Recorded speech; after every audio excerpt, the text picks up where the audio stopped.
Countess Naravan Dracovin, Lord and Emperor of the Dracovin Empire, and welcome. It is time to continue my discussion on the 5th edition of Dungeons & Dragons 5e D&D. When we last left off, we began talking about the wilderness environments, because we were talking about the environments that you could explore out in your various campaign settings or build into your campaign settings. And wilderness is a major one. Today, we're going to first start, of course, with a little bit more on wilderness mapping.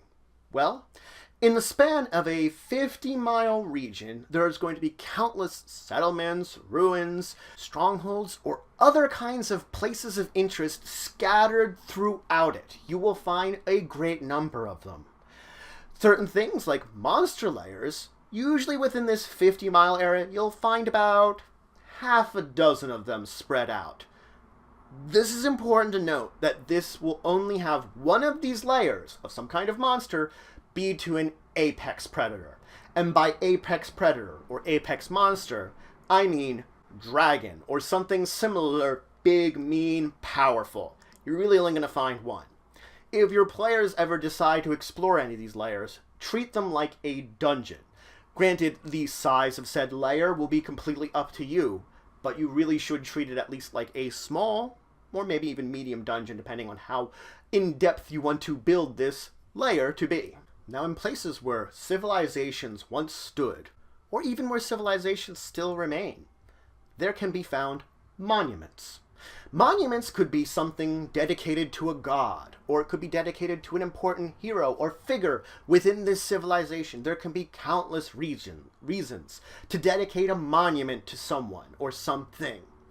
Regardless of why it was dedicated, you can find these scattered throughout the lands. Now, if you want some examples, they do list a bunch in the book, which you can again roll for, or choose one, or just be inspired by one to create a unique monument of your own that you're placing into your world. Now, another thing that can often be found is ruins. These can be ancient temples, old strongholds, tombs long forgotten.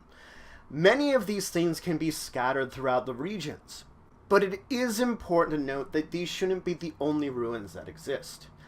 If I have a small wall by an ancient wall by an old road, or a set of standing stones, or even the crumbling ruins of some kind of building that was once used, like a water mill, or even a windmill, any of these things will add to the essence of the land, will tell a story.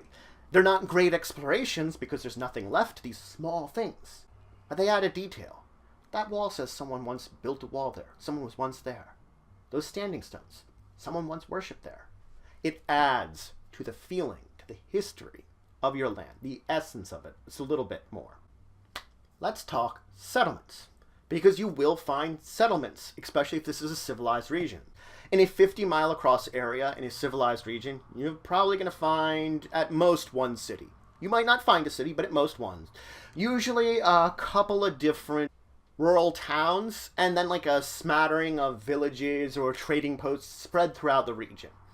Now, if this would be an uncivilized area, traditionally you will find maybe like a trading post at the edge of this region, kind of bringing in some of the uncivilized material into the civilized lands, things like that, trading in between the two of them. And you might find other settlements in this area, but they'll probably be of a similar size to the trading post at most, so small, really small villages at most. And these might be not civilized folks too. You don't know what you might find in this vast wilderness region that's uncivilized. Now, in many of these areas, you can also find ruined villages. Ruined villages can vary in size and composition, but oftentimes they do function as layers for things like monsters or even bandits. It also, again, will once again depend on the civilization of the ruins, of the region you're in. If you're in a very uncivilized area, maybe nothing moved into there. If you're a little more civilized, then yeah, maybe a monster or some bandits have moved in order to use that as a base of operation, because it's the old ghost town no one wants to bother with. Now let's talk about strongholds. Strongholds are basically bastions of military protective might used to protect regions. It will reflect the population of the region and the type of society that's there as to the number of strongholds that will exist throughout an area. These are going to be populated by the population that traditionally is looking over this region. And these strongholds will traditionally be put into strategic locations because they're important to defend. Areas that are great to defend, important to defend, that they need to place these strongholds in order to keep the defense of the region up, because that's their purpose. Now, the book has one other type of component you can use and add to your maps. Weird locales. Weird locales are any kind of fantastic or supernatural location I can throw on my map. These, similar to any kind of fantastic or supernatural element you might encounter in general, should be used sparingly. Use them as appropriate to make your world feel fantastic and fantasy-based, but not with overpowering your players with fantasy and craziness. There is a listed bunch of suggestions in the book, which again, can roll for, can just choose one, or be inspired on your own to create one. But it is always important to at least add a few into this 50-mile region that we've been placing all this stuff into as we build it out.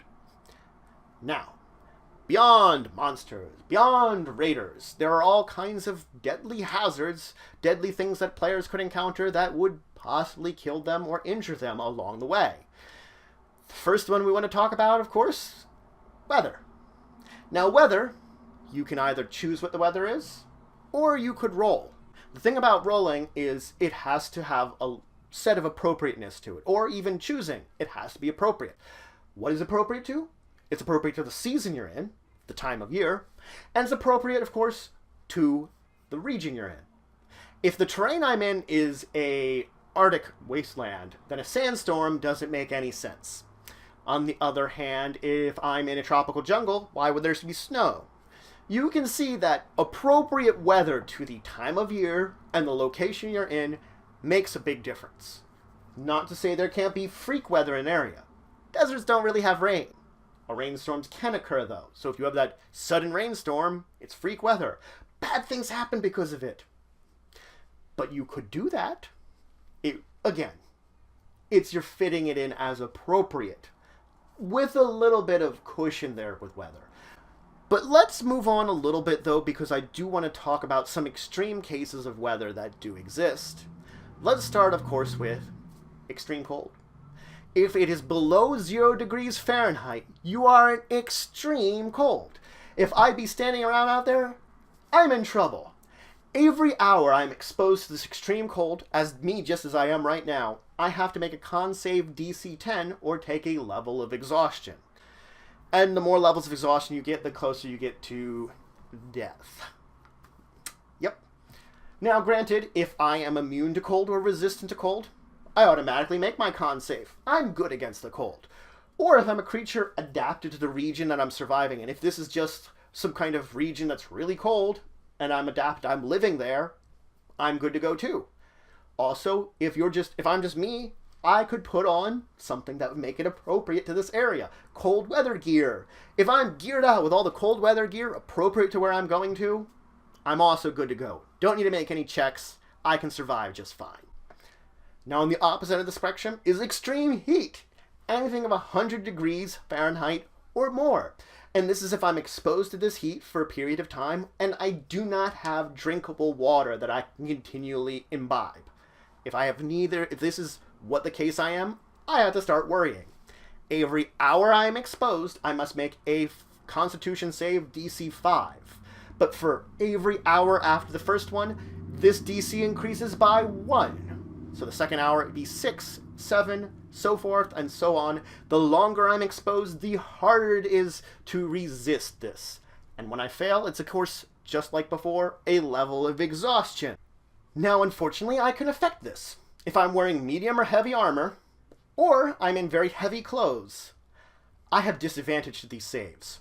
Yep, I'm screwing myself up by putting myself in a condition where I'm getting disadvantage. It can happen.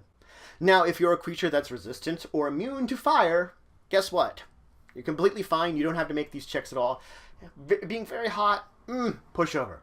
Also, if I'm a creature adapted to a region of extreme heat, I'm also fine. If I'm some kind of desert-dwelling creature where it gets up to be 100, guess what? I don't have to worry about it. I don't have to make checks. I live here. Now, strong winds. These impose disadvantage on range attacks and disadvantage on any kind of wisdom perception check to hear anything. Because you can't. If I'm a flying creature that's flying with non-magical means, I have to land right away as soon as I'm exposed to this wind. If I do not land by the end of my turn that I'm exposed to this wind as a flying creature, I fall. I'm knocked out of the air. Now, extreme winds can have other effects too. For example, if I'm in a desert and I have severe winds going across it, it will create a sandstorm. Sandstorms will not only have, of course, all the rest of the problems that you had with extreme wind as it is, the severe wind. I also now have disadvantage on my sight, not just my hearing. Disadvantage on my wisdom perception to see anything, because I'm getting sand everywhere. So it's adding to another level because I've changed terrain. Same weather, different terrain, different effect. That's it for today. I first started by talking about a little bit more mapping your wilderness region, by talking about a lot of the major things you're going to be adding into your map. Monster layers, ruins, settlements, strongholds, fantastically weird locations, and more that you can throw onto your map, that you can add into your map to give it life, and to give it a sense of there are things there. There are plenty of things I can add into this map to make it a big, open, living world. And it doesn't have to just be a civilized. It could be an uncivilized region. Regardless, adding these things in adds the life to the map. Then I moved on to start talking about some of the things you can encounter that can harm you in the wilderness. And I, of course, started talking about the basics of weather, because the weather can do things to you. I talked about 3 extreme cases: extreme cold, extreme hot, and severe winds, which all interfere with your ability to survive. They might not kill you on their own. Maybe they might. But they will at least mess with you enough that you're going to have some trouble. In the next episode, I'm going to talk a little bit more about this and talk about using some survival skills in order to survive throughout this wilderness. Hopefully then moving into talking about wilderness hazards, which are similar to dungeon hazards, but they have their own life of their own. It's actually similar to the fact that they're both hazards. Beyond that, the wilderness has its own list of actual hazards you can face along the way.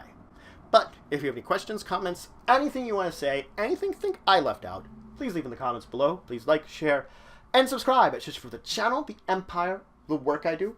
If you want to show some extra support, you can always check out my Patreon, link in the description below. There's some great rewards there. It helps to grow and improve the channel. But regardless, until the next time, I bid you farewell.